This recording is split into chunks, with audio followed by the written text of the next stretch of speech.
I have no real good answer to that, but it was when I was very young, I think. Yeah, I got a bag of 7 inches, you know, started listening to some random 60s, 70s EPs, you know, that I think my father found it on an auction somewhere, you know, and bought it very cheap. Some kind of metal-ish, but I was very young at the time, you know, so I didn't really understood really the concept of anything. But that was the spark, probably, you know, when I was listening to some old Swedish band called November. It's a more prog heavy, but it's good still. I like it. In the 80s, it was big with the metal all over, so I got into the average stuff as most people did back then, like Kiss and stuff. Well, then I heard Iron Maiden and it was like over, you know. I am a metal.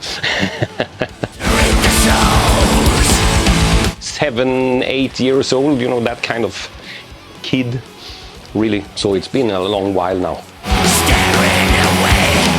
I listen to a lot of different music, of course, and I've always been fascinated, especially back in the days. I was extremely fascinated with the, you know, everything that was heavier than the thing that I had heard before.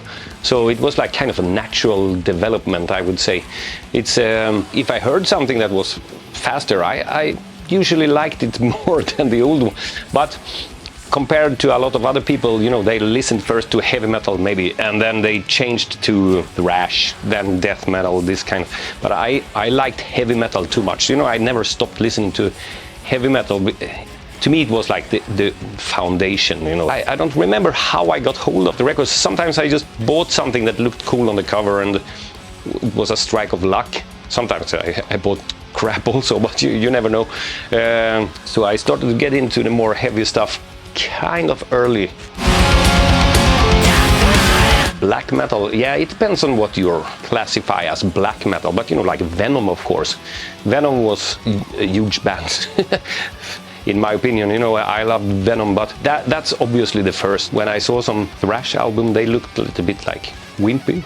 But when you looked at some black metal band back then, it always looked more cool in my opinion. So I bought them and I liked it, you know, like Bathory and stuff like that. I liked Sodom, maybe. And all German stuff like Destruction and Creator, the early ones, I consider it to be almost black metal.